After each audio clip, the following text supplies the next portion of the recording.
What's up? What's up, peeps? Welcome today. I wanted to talk to my wonderful friend Chad here because we want to know if you'd like to get on more stages. And if you do, then Chad over here is here to help you. So you guys know we have a speaker network party and other things to just help you get on more stages because you have a message that matters.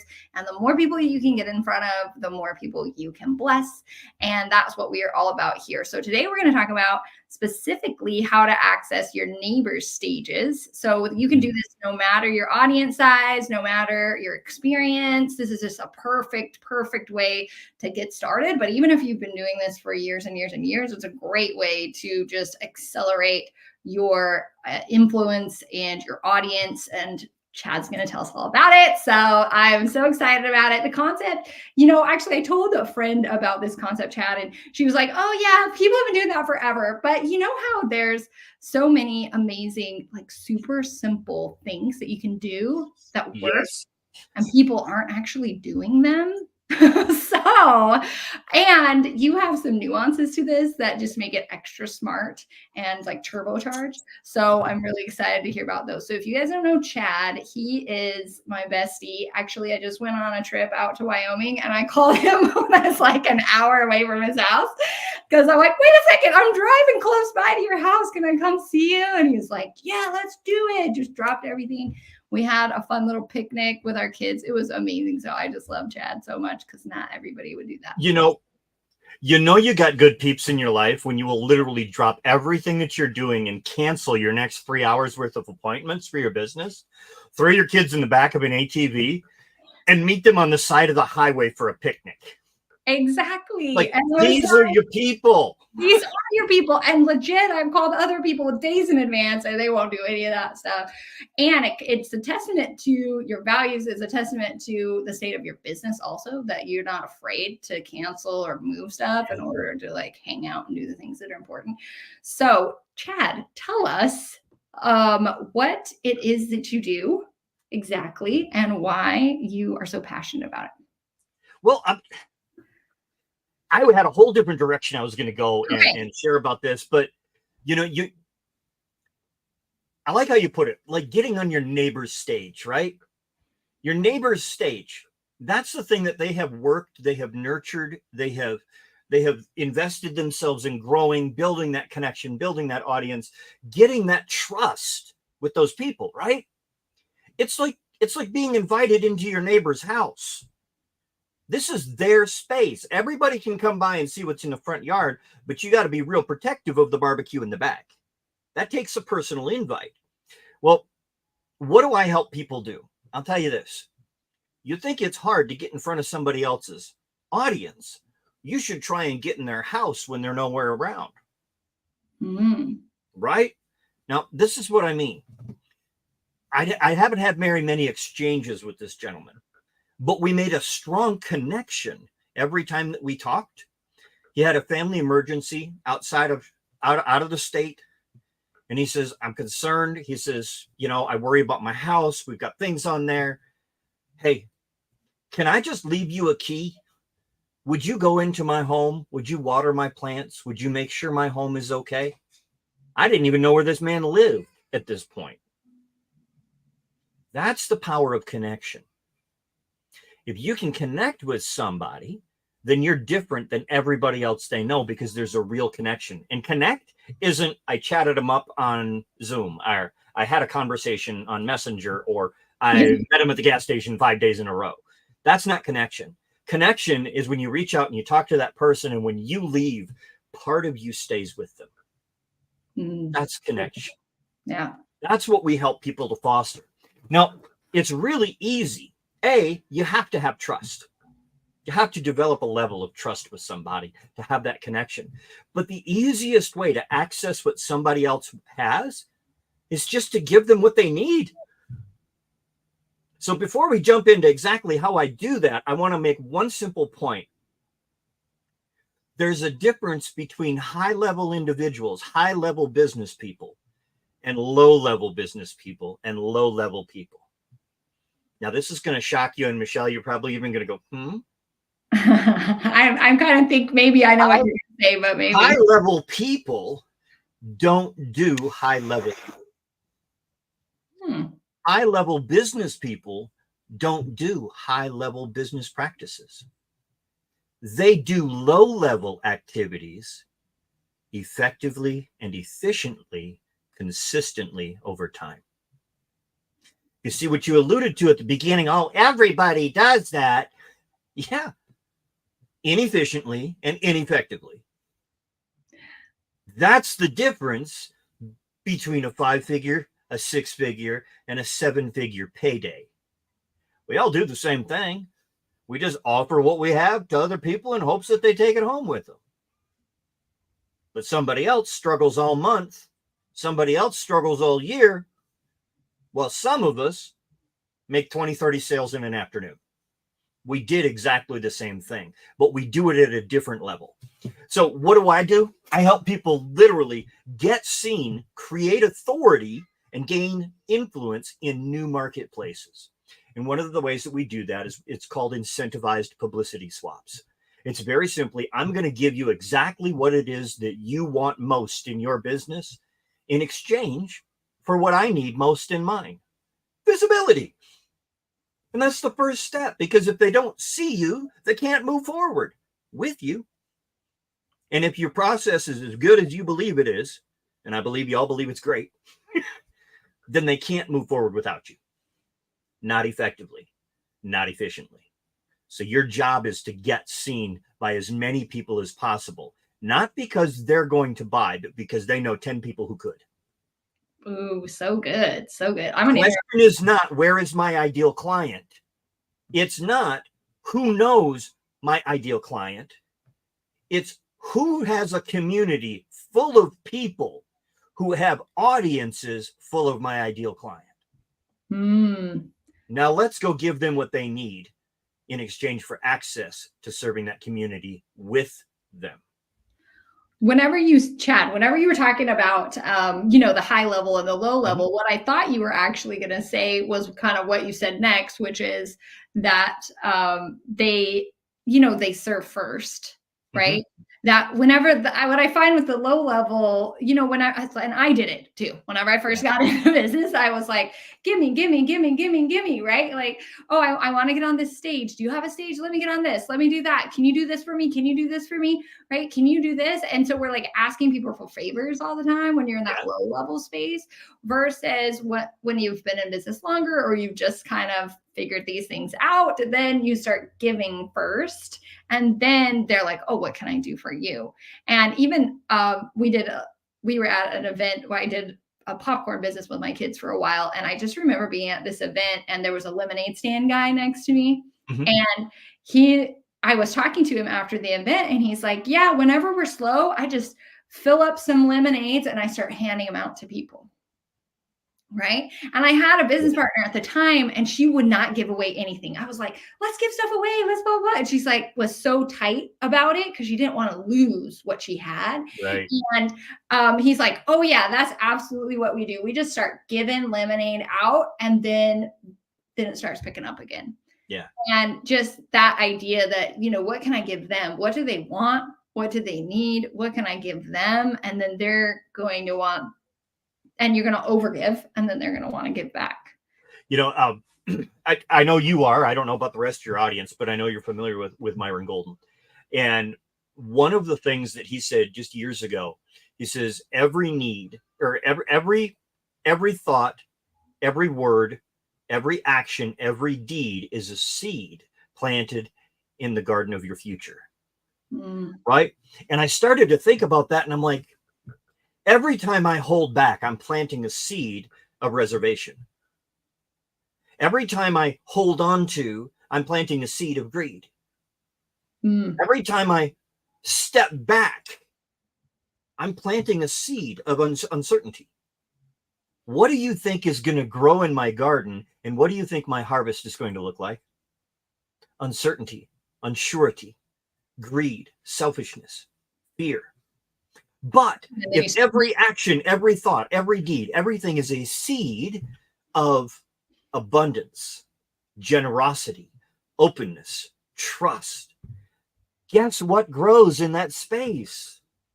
A full community that loves you, trusts you, is gracious, is giving, is open, is supportive, who's there to serve you.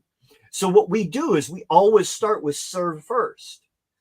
If you want to exalt yourself to a high place, you will be humbled in this world. But if you're willing to lower yourself to a position of servant, the world will exalt you. You don't have to do it. The world will do the opposite of what you do for yourself. That's the way I look at it, right? So if I want to give to the world, then the world's going to give to me. If I want to take from the world will take from me. It's just one of those laws that were set forth right back at the beginning. Mhm. It was the law of seeding and harvest. So we start from that position of service. We never go, what can I get out of that person? We start every conversation in our mind of, how can I maximize my level of service to this individual? Yes, you may be thinking, okay, like an interview swap, right? Like, hey, I'll interview them, they can interview me. Okay, that's a strategy and a tactic. The principle is give first and plant that seed of generosity. Then the law of reciprocity kicks in and they start thinking, man, I feel indebted to this person. How can I give back to them because they've done so much for me? Yeah. Yeah. So good. And it has to start at that pure foundation of that principle that you talked about. And speaking of principles, I wanted to ask you, because you told me whenever you were talking about interview swaps, you kind of told me the story about how you launched it in your business. And before you kind of go in and tell us, how to access other people's stages and get into the tactics, can you tell us a little bit more about how you really, put this in your business? What were the results? Why did you start doing that? Okay, yeah. So I always tell people the reason I started doing this is because I like to eat, right? And I'm not saying, I want to pay my bills. I like to eat. And one of the things that I found is when I got out of the military, I took a little walk. I was in Minneapolis. I decided to walk to California, and that started a 7-year ministry working with people in homeless camps all over the US. But I realized something, I got to eat, but I got to learn how to do it from the road without a computer, without an internet, without all of the things that everybody uses as the excuse now. Is like, you guys have a computer in your fingertips, right? Like Steve Jobs, what do you say? It's a computer, it's a phone, it's an MP3 player, and you can operate it with one hand. And people use that as an excuse. I didn't have a phone. I didn't have a house. I didn't have electricity. And I started an online business. Why? Because I had 15 minutes a day at the public library where I could use their internet. I built my business on 15 minutes a day. Wow. I had to find ways to be more efficient. I had to find ways that were effective. And one of the problems I was coming up with is I had a great service. I had a great product. I knew it worked really well. Google Slap came in. That didn't work anymore. So I had to figure out, like, how do I get in front of people? And I started thinking about the banking industry. In the banking industry, and we're talking like 30 years ago, so y'all don't laugh at me, okay? We're talking the banking industry. I was like, man, where does the bank get all their money? Because the banks are in real estate. They're not in finance. Right. They're in real estate. We're like, where did they get all their money? I was like, wait, they're using my money because my money's in the bank. Wait a minute, they're just using other people's money. Now, if the most important thing that they had was money, it wasn't about having the money, it was about having access to that money. And the only thing I needed was visibility. And I said, well, great, then who's got my audience? If they can use OPM, I can use OPA, other people's audience. I started trying to figure out, how can I get in front of other people's audience? And I started begging, borrowing, pleading. I tried doing bartering. I couldn't figure out how to get in because everybody was so protective of their audience. Yes. And then I had somebody I ran into. He's like, so what do you do? I was like, I sell. Don't laugh at me, y'all. I sell a report on how to grow prize-winning tomatoes. Now, the funny thing is, I didn't even know how to grow tomatoes, and I still can't grow tomatoes. But I knew an old lady who won at the fair, and I gave her $20 to write the report. You were using other people's products. I was using other people's property, their intellectual property, right? But I bought it from her. I'll be like, give me $20. You tell me how to do this. She did. I put it into her report. I sold it for $7 over and over again. Yeah. Right. Yeah. And he's like, oh, really? And he said, I've got a 4-H group that would love to hear what's in that book. And I went, so I have access to a whole bunch of people who are trying to win at the fair simply because I have information that they need. Yeah. I can access that entire audience through that one person because I let him know that I had something that was valuable to his audience that he couldn't provide. And I went, all I got to do is get in front of their audience. And all I got to do that is be able to add value to the person who holds the keys. Add value to the gatekeeper, and the gatekeeper will usher you in on a red carpet. Okay. That's how I got started. I have to stop you though, because I just can't get my mind past the tomatoes. Because okay, anyone out there who's struggling with their business, no, like you just busted down everybody's barriers right now. Like if anybody is feeling like, oh, I don't have time, I'm such a busy mom, or then you smash that right down. You're like, I just did it in 15 minutes a day. Or like, oh, I don't know if I'm good enough. How many of us struggle with that? Like, I don't know if my product's good enough. Who's going to buy this? Maybe I'm not smart enough. Maybe this. It's tomatoes. Not that tomatoes aren't important. They are, but it's like somebody wrote me a pamphlet about tomatoes. And it wasn't even tomatoes. It was just how to grow your own. How to grow your own tomatoes. Right. If Chad can make money, which we haven't heard how much you made, but if you can make money off of somebody else's pamphlet about how to grow tomatoes. I scaled that to $6,000 a month, selling a $7 downloadable report. Until Google Slap happened. Because it used to be, math was the only thing it took to become extremely profitable. I knew that I could spend 13 cents to get people to click and make a purchase. Now, I didn't spend 13 cents a click. I just meant I spent 13 cents before somebody would buy. Right. Okay, so that was the cost. It was 13 cents for a buyer. Now, it was a lot of 13 cents, approximately $3.50 worth, because I literally figured out how to double it every time I put money in. So I took my initial $10 and I spent ads. I got 20 back. I put 20 in. Mm-hmm. I got 40 back. I put 80 in. And I just kept doubling everything until I hit a point where I was comfortable. And then I just kept doing that. And then Google said, wait a minute. There's a way we can make more money. And they did the whole Penguin Google Slap thing and ads went through the roof. And I said, well, I guess that's gone. No, let me try something else. Yes. But what have I learned? Key, when everything in your deck of cards comes crashing down, you don't have a pile of cards. You have a pile of cards and a blueprint. Now you know how to do it again. Now, what have you learned? And what I learned was all I got to do is add value to somebody else's audience and they'll give me what it is that I need. And oftentimes you don't have to ask. Like there is a 4-step process that we use to not just access the audience, but actually access the audience, build familiarity, create authority, and then be able to influence that audience. Usually the first, second, and third step all happen with only a, hey, can I introduce you to my audience? And everything else births out of that. And they're like, hey, man, this was so much fun. This was great. Hey, we should do something again. And you're like, hey, that's not a bad idea. In fact, there's an idea. Let's do this. Right? Because when you serve at an exceptional level, it'd be foolish for them to not want to do it again.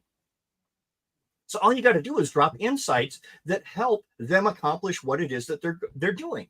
Like Michelle, right? She's going to help you how to effectively sell more from stage, have a powerful, impacting presentation that gets you the results that you're looking for.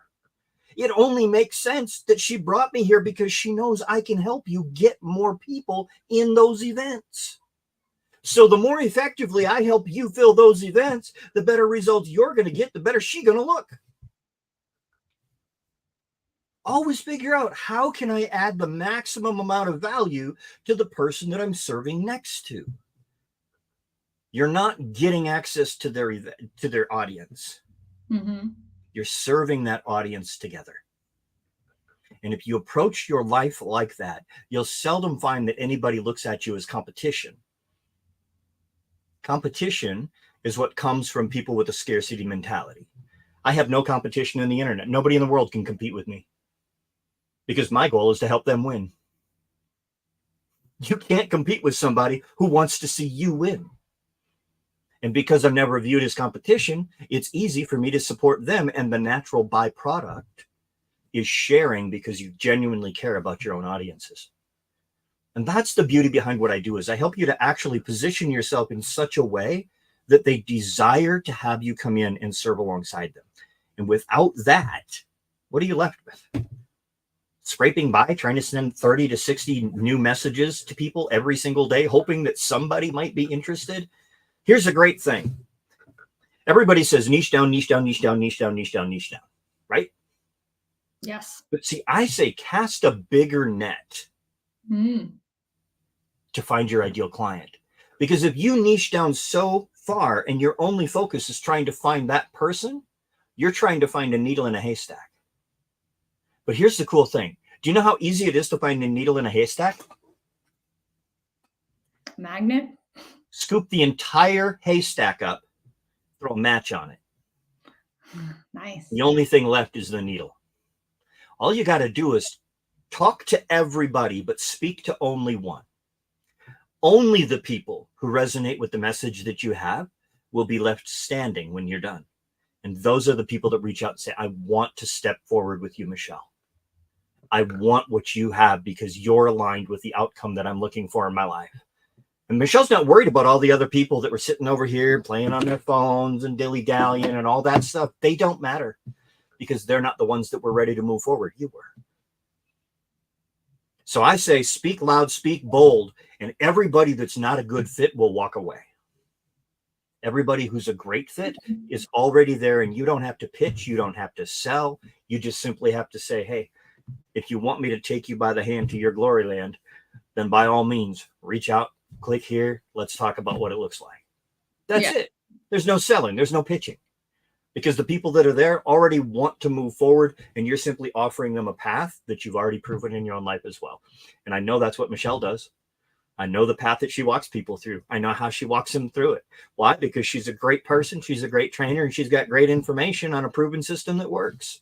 It only makes sense. And I love how you bring up the service too, because a lot of us, we talked about this earlier, but we get into business because we have something that we're passionate about. We're so excited to share it with people. And then we want to make money doing it. And then a lot of people run into but now I have to sell, and I don't like to sell, and that feels icky and all that stuff. And I love how you just turned it on its head too. And because that's what I love about events as well, that the way that I teach events, and I know the way that you teach events and speaking as well, just is really a service-based thing that you're serving them, they're transforming. And then by the end, it's just like, yeah, whoever's left there is going to want to work with you. But you're even taking it a step further with what you just said in terms of, service is selling. Yeah. Service is the selling. And so whenever I'm serving, if I literally come in with the positioning and the attitude that I'm just here to serve you and God's going to take care of the rest, everything else is going to work itself out, right? Then it does. And it's going to come back on you over and over and over again. And I loved what you said about the competition portion, because I do run into that a lot. And I know I tell my clients too, even just like, people like work with your competition. Even if they're selling the exact same thing that you're selling, you're not even going to be competition with them because they're not you. Like even what Chad and I do, a lot of the stuff that we do overlaps and it's really similar, but you're not me. You are, right? And you're lucky. Right? You're not me. You attract different people than I do. You have different skill set than I do. You have different stories. You have different insights. You have different things that people can just learn different things from you than they can from me. And you can take them, your genius zone is just in a slightly different place than my genius zone. And so I think really coming together, like you're saying, you're serving one another, then, my people, maybe some of my people are your people, but maybe they're not. And we can serve them. And then whoever's drawn to you is drawn to you. And whoever's drawn to me is drawn to me whenever they're ready ready for me, and whenever they're ready for you, they'll go to you. And so I think, yeah. And again, like you're saying, it's just opening people up instead of shutting them down. Yeah, I'm a firm believer. I am a firm believer. If you genuinely care and love your audience, and if you don't, you should get out of the business, whatever business you're in. But if you don't genuinely care for and love your audience, you shouldn't be there. But if you do, the worst thing that you can do is not invite someone in who does exactly what you do. This is why. Like you said, some of what we teach overlaps, but I can teach something that maybe you don't teach. Maybe your zone of genius is different than my zone of genius. But here's what a lot of people also miss. Even in an area where both of us line up exactly in the same zone of genius, I won't be able to help them, and you will, because they can relate to you. Yeah. The only thing that you're doing by not inviting someone else into your audience, even what you may have seen as the competition, is you're holding your client back. Because if you could help them, they wouldn't need the other person. Yes. Or what you were saying before, they could be doing things more efficient than you are. And they might have a way of doing it more efficiently than you are. And because you're not spending time with them, you don't know what that is. Right? So I was like, oh, what they're doing. Like, you're doing some cool stuff over there. Yes. Come teach us. Take it. Exactly. See, I had somebody, he walked in. He was literally teaching the same thing that I was teaching about how to present a masterclass more effectively. And he walked in, he taught exactly the same thing that I had taught the week before in a class to literally the same group of people. Really? Nobody bought my thing. Same offer. He literally came in and had the same offer. I know it was the same offer because I talked to one of the people that bought it that day. And he's like, well, that's exactly what you were offering. And I was like, then why'd you buy it from him? Yes. So good. And he goes, I don't know. So I went back and I replayed the masterclass. And I replayed it right next to my masterclass. And I'm like, he literally stole my entire masterclass. Like, I could have scripted out what he was saying in some of the sections. And I'm like, but he presented that part different. Oh, he did that different. So the following week, I did the same masterclass again, but I changed how I presented those couple points. Sold 5. Wow. Look at that. That's a really cool, like, he didn't take 3 clients. I was up 2. He took 3, but I got 5 because I was willing to learn from the competition. Yes. Man, I just looked at it. I'm going to work with you. Show me what it was that you did. How did you connect with my audience? What have I been missing? Some of the greatest things that we can do is allow somebody else to do what we haven't done with our audience and then study it to figure out what they did different. Yeah. It makes us better. Yes. Because what a gift to you that you could then, well, that you took on, and then you can then go do that over and over and over again because you already have that relationship with your audience that they're willing to buy from you, whereas he was just a guest coming in. One of my favorite things, whenever I started running ads on Facebook, somebody had some, they put those snide comments in there. And I was like, oh, thanks, because like some of the stuff that they were saying is like, oh, that's why they're not buying. Awesome. Let me change this up a little bit and do this, right? Because I can't remember exactly the example, but I'm like, yes, what a gift. People are telling me exactly because I can't see. I'm over here and they're over there. And I can't see what's going on. So I know we've kind of gone way off, but tell us, Chad, let's come back to what we said we were going to say today because we were just giving so many other nuggets. Okay. What do you want to know? Ask me questions. Give us the how real quick here. Oh, yeah. There's the other thing about speaking. People are like, don't tell them the how, or they won't buy from you. But we could go on a tangent about that, but we won't. Just give us the how here. Chad, how does this work? Okay. So I'm going to tell you the 4, right? You want an introduction. You want to become familiar with the new audience. You want to be seen as an authority. And then you want to learn how to have influence over that audience. An introduction is simply much like we just did today. You just introduced me, your friend, to your audience. Why? Because it's just 2 friends having a conversation. Don't over-prepare it. Don't try and script it. Can you imagine how stupid you would look if you walked into a group of people and Michelle says, hey, everybody, this is my friend Kyle. You know, he works in the oil fields. Just wanted to, you know, introduce him. He's pretty cool. And he was like, hi, my name is Carl. 14 years ago, I went into the oil fields as a young child. Nobody's going to want to talk to Kyle anymore. But if Kyle just walks in and be like, hey, guys, how you doing? Conversation. Like, it's an introduction. Have fun. Meet each other. Be real. Be authentic. Have a real conversation. Because what they get right now, if you're real, is the person they're going to get later on down the road. Because you never want to present yourself in such a way that down the road, they're like, wait a minute, that's not who I thought they were. Like, this is me, this goofy guy right here. This is me in business. This is me with my $50,000 clients. This is me at the market. This is just me all over, all the time. Side of the road, doesn't matter. This is just who I am, right? You want to be authentic in that. Now, the next thing you do is that open dialogue training. You just get together and you talk with that other person and you solve another problem for the audience. That breeds familiarity. They see you helping them along somebody else they already trust to help them. Next step, take them deep, a little bit deeper. Find a specific problem that they've been struggling with, and then together, put together a masterclass that really solves the problem. See, a masterclass is not a workshop or a training. A masterclass means when you're done, they should have mastered something.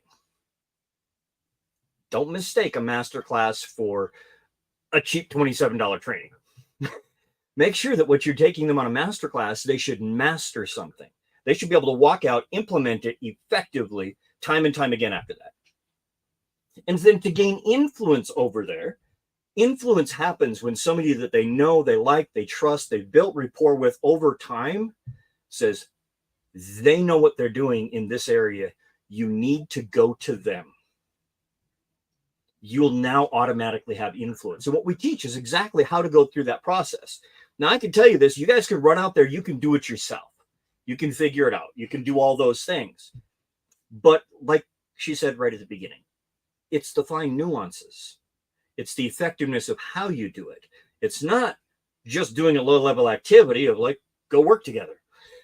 It's how do you have that conversation? How do you get that introduction? What do you say to make them want you to come in front of their audience? What do you do? What do you say? How do you approach it? What's the timing before you bring up that next thing? Those are the finer nuances that we teach inside of the automatic authority and influence training, right?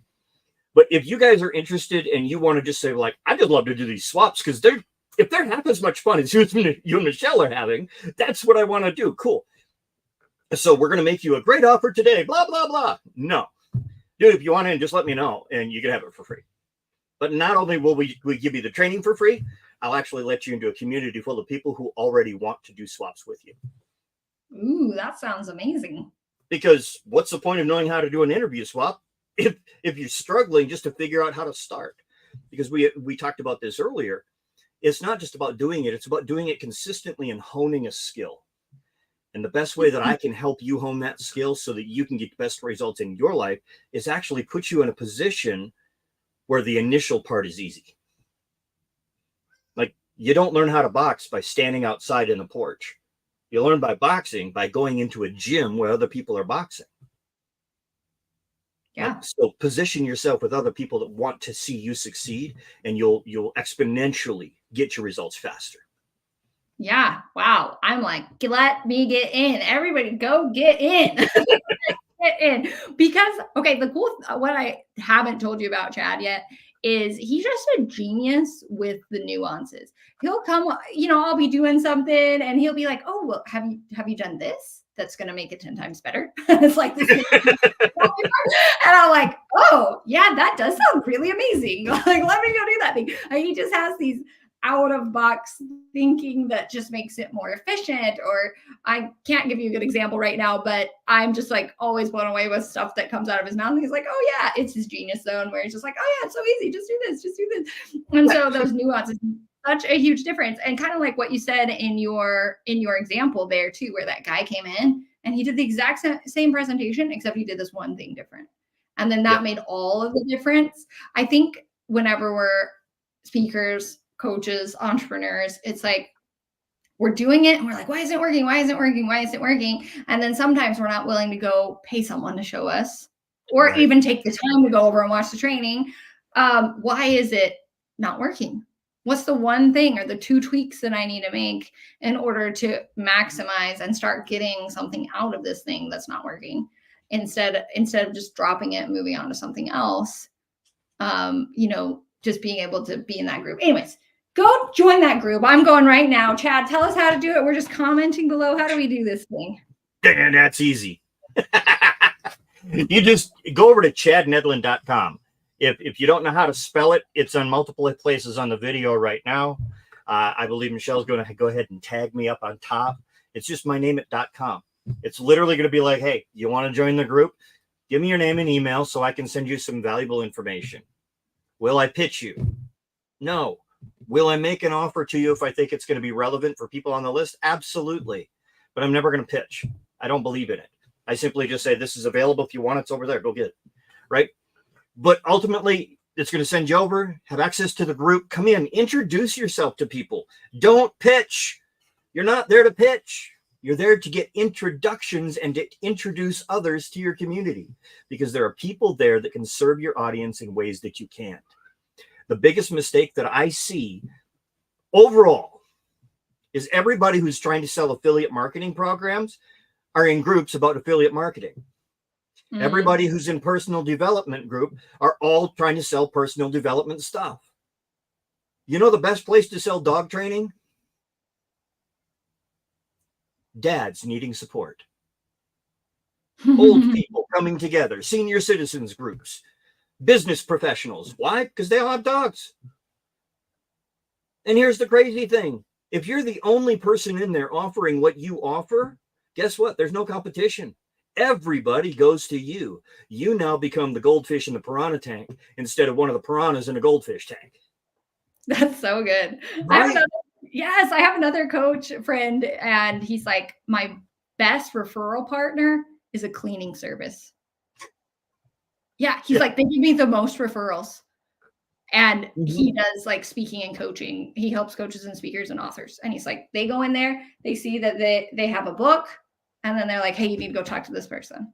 And yeah, just like this completely random place. So I love that whenever you're doing the interview swaps, it doesn't have to be your audience necessarily. Because you're not looking for your audience. You're looking to be introduced to an audience, so the people in that audience who actually need what you have are aware. Introductions are about awareness, not pitching, not sales, not promotions. It's about letting people know who you are and what you do, because there's a chance that there is not one single person in that audience that needs what you have. But they may have an audience full of people who do. And now they know who you are. So good. Don't look at the at the short haul. Don't look at the immediate. Know that everything that you do is an exponential game. When you do that, you'll find out that the most insignificant opportunities are the ones that will change your life greater than anything else. Yes, so good, which we've seen so many times in our lives. I'm sure you've had those instances where you met that one person who met. I actually went to a wedding one time where there was it was my husband's friend, and it's like all these science nerds, right? And I found somebody who was an entrepreneur, and we just had the best conversation. We exchanged, we, talked about even partnering on some kind of business deal. And I had no idea that I was going to find that person there, but they know somebody who knows somebody. You never know who's going to be there or how that one person is going to change your life. So thank you again so much. I already signed up, Chad. Go do it now, right? So just go sign up, get in. I'm about to introduce myself here in just a second whenever we're done here. And thank you again for coming on and giving us so many good nuggets, and more than nuggets, actually. So appreciate that. And Chad, sorry, I was just laughing about Chad's nuggets. I know. Yeah, Chad was just talking about. You can laugh about my nuggets. It's okay. Nuggets. Anyway, is there anything you'd like to, last words that you want to leave with our audience today? I always like to leave everybody with one thought. There is beauty, there is grace, and there is greatness within you. It's time for you to go and share that with the world today. Oh, that's beautiful. Thank you.